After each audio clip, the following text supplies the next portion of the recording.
right, welcome, Nizki. Thank you so much for being here today to speak to us about uh, what it's like to be a climate activist and your own experiences. So first off, I'm Gloria Gutierrez. I'm with the League of Women Voters of Torrance area, and we just watched the documentary Youth v Gov, which is about 21 teenagers who sued the U.S.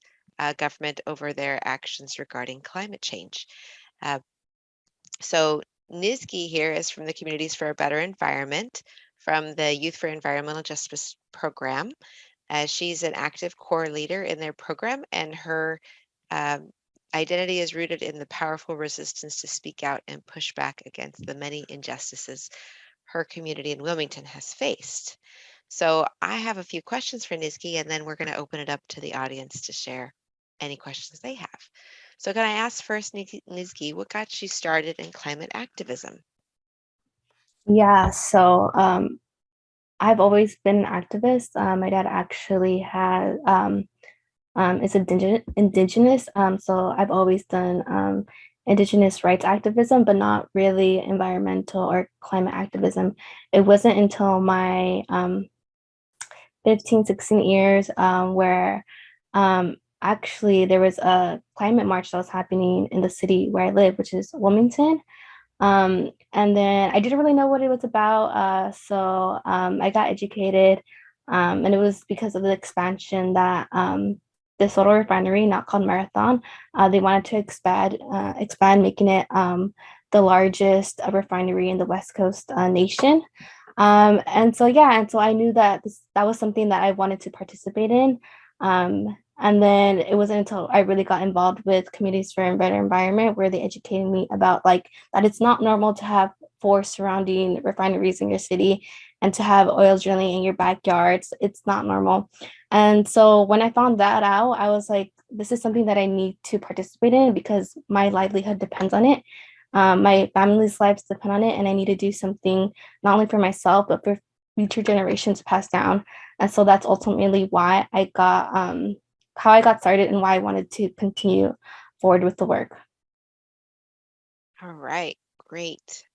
Um, that's wonderful. That's actually just how it got you started. So what were some of the first actions that you took, like after that climate march you participated in? What were some of the first actions once you were now, you know, starting with your activism? Yeah, one of the first actions was just giving out testimonies to City Hall saying that, these oil drilling or these fossil fuel industries like are causing harm to me, and also like signing petitions, to get well back then to get the 2,500 set safety buffer. So yeah, so those are one of like the few things that I did in the beginning. Okay. So when you say safety buffer, that has to do with like an amount of feet that you needed that were being requested. Can you speak a Yeah, little bit more to that? Yeah, so basically, it was the amount of feet between oil drillings and homes, schools, and just public places. Because in the city of Los Angeles, or specifically in Wilmington, we have oil drilling that's right next to homes, schools, places like parks and stuff like that, which could cause great health issues. So that's something that us as CBE and other coalitions wanted to get rid of. Okay, thank you so much.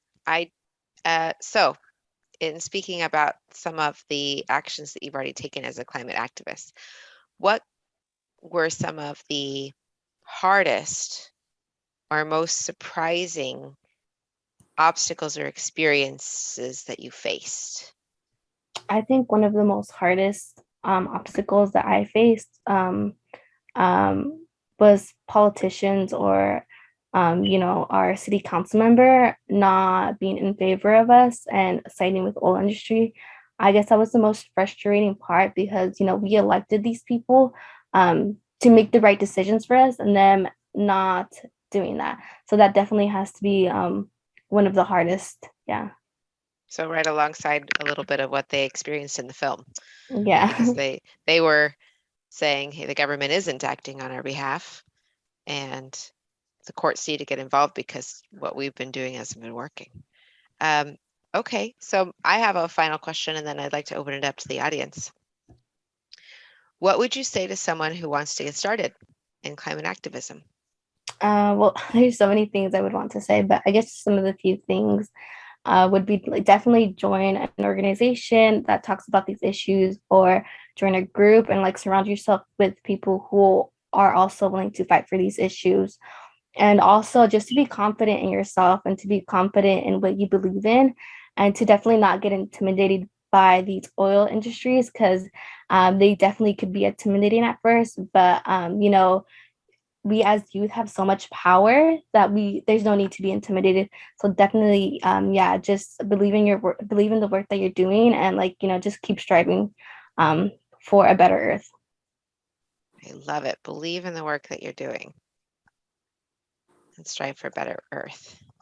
I'm just putting that in the chat. Strive for better earth. Okay, beautiful. Anyone, do we have any questions in the audience?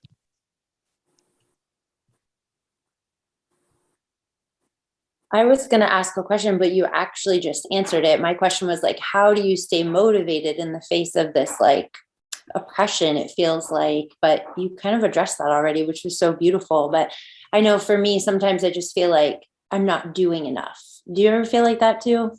Yes, I definitely felt like, oh my God, like there's so much to do, like, and it feels like so little time to do all the stuff that we want to do.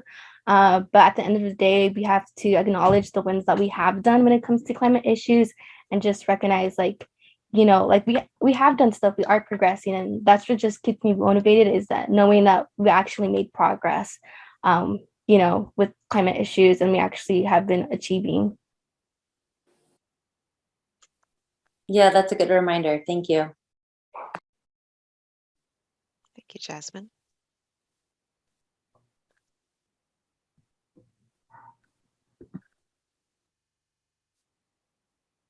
Any other questions from our audience? Yes. Go ahead, Jackie.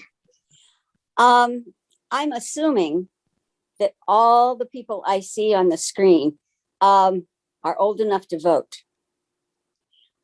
The only thing I can, and I've been around for a long time, but the one thing that we really have to depend upon and follow through on is voting in this country. If we march and we go to talk to the elected officials that are already there, but then the voting day comes around and we don't bother to go out and vote because it's not convenient or whatever, we really don't have much to complain about. Every single vote in a democracy counts. So please, please, please, all of you, and if you know people in your family or your neighbors or whatever, help them make sure they know how to register. They've got all kinds of ideas before our legislature now to make voting a lot easier for everybody, but it doesn't seem to be going anyplace because the people that don't want change, that want to keep people from voting, vote it down, or they won't even talk about it. So pay attention. I know that it's really hard when you have to go to school and you have to work and you have to earn money, but please, you have to understand you have an obligation, if you're going to live in a democracy, to vote. Thank you, Jackie. Absolutely, that's one of the major motivators or purposes of the League of Women Voters is to help generate an educated populace to what issues are on the ballot, to help make sure that everybody who is eligible to vote can do so if they so choose. And then we have that are some priorities in helping protect the environment and campaign finance and securing a strong democracy, all of which require voters. Thank you. Great comment, Jackie. Does anybody else have any other questions while we have Nizki here? I have a question. Go ahead. I wanted to know, what can we do? How can we make a difference? Especially for those people that are not willing to, I guess, say per se, like get involved in an organization or something, but what are willing to put in their part and just make that small difference and maybe educate their friends and family on how they can help. Oh yeah, definitely. That's a great question. I think signing petitions is a great way to start. Also, joining workshops that your city is doing to better the environment. I know for the city of LA, they're putting up workshops to get educated on how we could do better for the environment. And also, yeah, putting your input in is also a great way. I know folks are very busy and they don't always have time to join these organizations because they do take a lot of time out of your day, but doing little things like yeah, like signing petitions, and then making a call, like calling your city council member when people are doing these campaigns, is like a great and simple way to help the movement. And it really helps a lot, and it impacts when these people are actually signing our petitions and our campaigns. Can Thank Maria, you. that's a great question. I actually have a little bit to add, Nizki, if that's okay. So what I loved about the end of the film was they talked about share, connect, act. And I think it was so powerful for them to say, sometimes just telling your story is what gets other people involved. Because we can tell people what to do, but people don't like being told what to do. But if we can tell them a story about what it's been like for us, it can give them more of a perspective on why it matters to make those changes. And that actually could be much more motivated to make the changes. Now, when it comes to, and I'm going to get to your question, Jasmine, in just a second. When it comes to actual climate actions, like individuals can take that are better for the environment, I like to go to a website called Project Drawdown. And it actually covers the 100 most powerful climate actions that individuals or groups can take. And why I like it is that it covers not just what we could be doing in our daily actions, even some that may not happen very often, like what do you do when you need to get rid of your refrigerator? That can actually be a powerful climate action, because doing it improperly can be a really big deal for the environment, but done properly can make a good difference for the environment, versus some things that need to be done on a larger scale that if you were aware of, that you might be able to both inform other people about, but also get involved on a larger scale to help promote those practices. So there are things like that farms could be doing, but there's also things we could be doing in our own yard that are better for the environment. And Project Drawdown, which I'm going to put in the chat, actually catalogs the top 100 and ranks them both on how easy they are to do, as well as how much they actually can make an impact. So Nizgi, a question for you in the chat from Jasmine says, what can we do to continue to support Nizgi and other youth climate activists? Yeah, great question. Well, some of the things you could do to support like other climate activists and me as well is support the organizations that these youth are coming from. Many of these organizations are not profit, so just even giving these organizations a shout out or even donating money is also a great way to support us.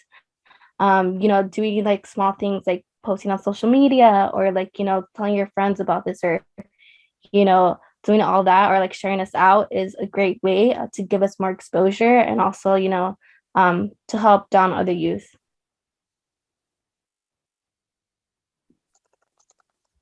Beautiful. I did think of one more. There was a campaign a couple years ago from the Earth Day Foundation called Do One Thing. And basically the idea was that habits are part of what we may be doing that could benefit or hurt the environment. So while this isn't really the big thing, because we should also be acting on behalf of our larger, if we can, a larger group, if we can change our own habits little by little to do better, then one by one, we can reduce our impact by a percentage. So what I liked about this is that if you picked one thing, let's say you wanted to reduce the amount of trash that you were making, you measure how much of a change you want to make, and then you really do that change. And until it becomes a habit, you keep at it. And then once you're like, you know what, I have reduced my trash by, 10% of what I did 3 months ago, and I've been able to do it consistently, then you pick another thing, then you pick another thing, then you pick another thing. It might be meatless Mondays. It might be walking to work on Fridays. It might be joining your next climate march or finding out where there is one locally. So this gives you the option of, okay, what can I do myself, but also what's going to be my next thing? And they called it the DOT campaign, but it was part of the Earth Day Foundation. All right, so we actually have about 4 minutes left. So we have time for one more question for anybody else who might want to get another word in.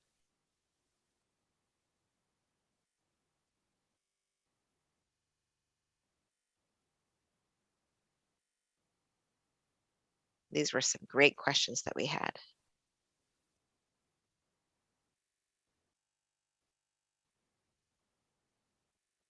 Nizzy, I can have follow up with a final question.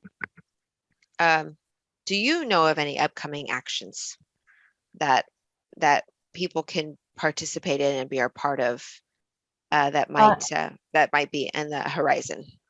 Yeah, so if you live near like the Port of Los Angeles or near it, like I know Harbor City, Wilmington, Long Beach, Torrance, Carson, all are by the Port of LA. So currently the Port of LA is trying to expand and it's trying to do a Phillips 66 terminal expansion project, which obviously we don't want because it's going to affect our environment and we already have so much burden that we don't want any more of that.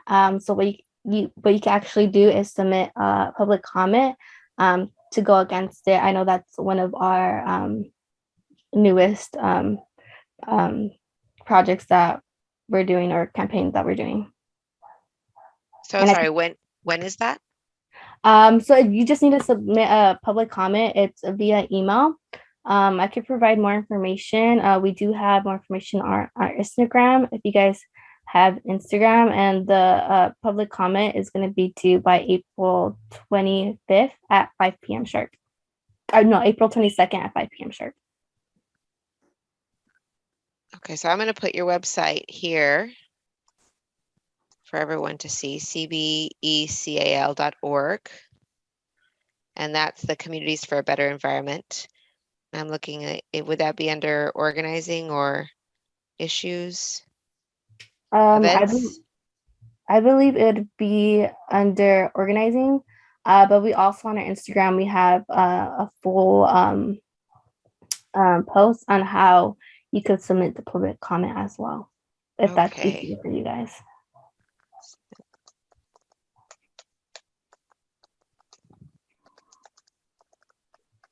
And is that the Youth for Environmental Justice or CBE? A Youth for Environmental Justice. So actually you could put it in the chat right now, the Instagram. Okay, beautiful.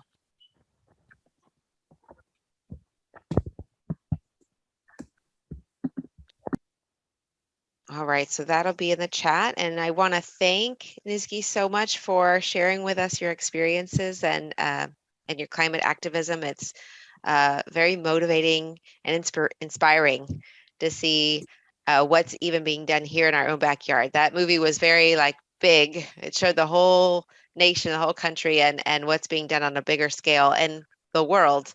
But to know we can be participating in climate action anywhere we are, from our own home to all the way to Geneva if we wanted to, and to know what local climate actions we can participate in.